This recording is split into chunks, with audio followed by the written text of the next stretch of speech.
نحمده ونصلي على رسوله الكريم أما بعد أعوذ بالله من الشيطان الرجيم بسم الله الرحمن الرحیم. میں پناہ مانگتی ہوں اللہ سے اور شیطان مردود ملعون سے. میں شروع کرتی ہوں اللہ کے نام سے جو بہت مہربان اور نہایت رحم کرنے والا ہے. آج کے جلسے میں میرا عنوان اللہ ہمارا دوست اور شیطان ہمارا دشمن ہے. اللہ تعالیٰ کی بنائی ہوئی مخلوق میں جنات بھی ہیں جو ہم کو دکھائی نہیں دیتے، مگر جنات ہم کو دیکھ سکتے ہیں اور وہ بہت طاقتور ہوتے ہیں اور وہ جہاں چاہے تھوڑی دیر میں جا سکتے ہیں. اللہ تعالیٰ نے آدمیوں کو مٹی سے پیدا کیا اور جنات کو آگ سے پیدا کیا. یہ جنات پہلے آسمان میں رہتے تھے اور اللہ کی بہت عبادت کرتے تھے.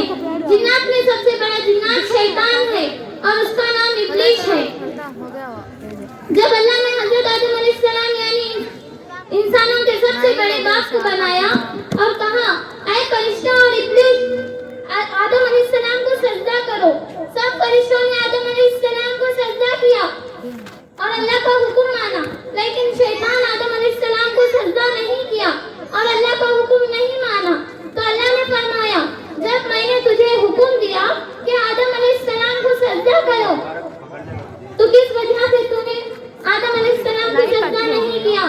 تو شیطان نے کہا میں تو انسان سے بہت اچھا ہوں، آپ نے مجھے آگ سے پیدا کیا اور انسانوں کو مٹی سے پیدا کیا. آگ کی صفت تو اوپر کو جانا ہے اور مٹی کی صفت تو نیچے کی طرف آنا ہے، تو میں ہی انسان سے بہت بہتر ہوں. تو اللہ نے فرمایا کہ شیطان تو اس طرح غرور کرتا ہے تو نکل جا یہاں سے ذلیل مردود، جو تو جنت میں رہنے کے قابل ہی نہیں. تو شیطان نے اللہ سے دعا مانگی اے اللہ مجھے قیامت تک مہلت دے دے. تو اللہ نے فرمایا ٹھیک ہے مہلت دیتا ہوں. تو شیطان نے کہا آپ نے مجھے ملعون کیا ہے، میں بھی تیرے بندوں کو نیک راستے سے بھٹکاؤں گا اور ہدایت کے راستے سے بھٹکاؤں گا اور ہر طرف سے اور ہر طرح کی کوشش سے بھٹکاؤں گا. اکثر تیرے بندے تیری ناشکری کریں گے. اللہ نے فرمایا نکل جا یہاں سے ذلیل مردود، جو لوگ تیری بات مانیں گے اور ان سب کو اور تجھ کو جہنم میں ڈال دوں گا. تو میری مائیں بہنیں اور بچوں، اس وقت سے شیطان ہمارا دشمن ہے.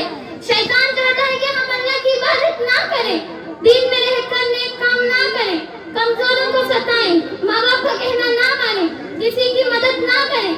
شیطان اللہ سے جو وعدہ کیا ہے بندوں کو گمراہ کرنے کا اس کو پورا کرے.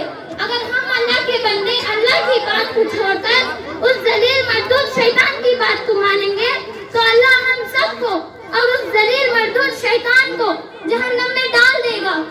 تو میری ماں بہنیں اللہ ہم سب کو جہنم سے بچائے، آمین. قرآن مجید میں ہمارا اللہ فرماتا ہے اللہ مسلمانوں کا دوست ہے اور اللہ سب کا مددگار ہے. وہی اپنے بندوں کو اندھیروں سے نکال کر روشنی کی طرف لے جاتا ہے. تو ہم اللہ کی بات کو چھوڑ کر شیطان کی بات مانیں گے تو شیطان ہمارا دشمن ہے. شیطان ہمارا دشمن ہے تو ہم اللہ کی بات کو چھوڑ کر شیطان کی بات کو مانیں گے تو اللہ ہم کو روشنی سے نکال کر اندھیروں کی طرف لے جاتا ہے. تو میری مائیں بہنیں اب بولو شیطان کے دوست بنو گے یا اللہ کے دوست بنو گے؟ اللہ کے. اللہ ہمارا دوست ہے اور شیطان ہمارا دشمن ہے. ایک مرتبہ پڑھیں اعوذ باللہ من الشیطان الرجیم. میں پناہ مانگتی ہوں اللہ سے اور شیطان مردود ملعون سے. آج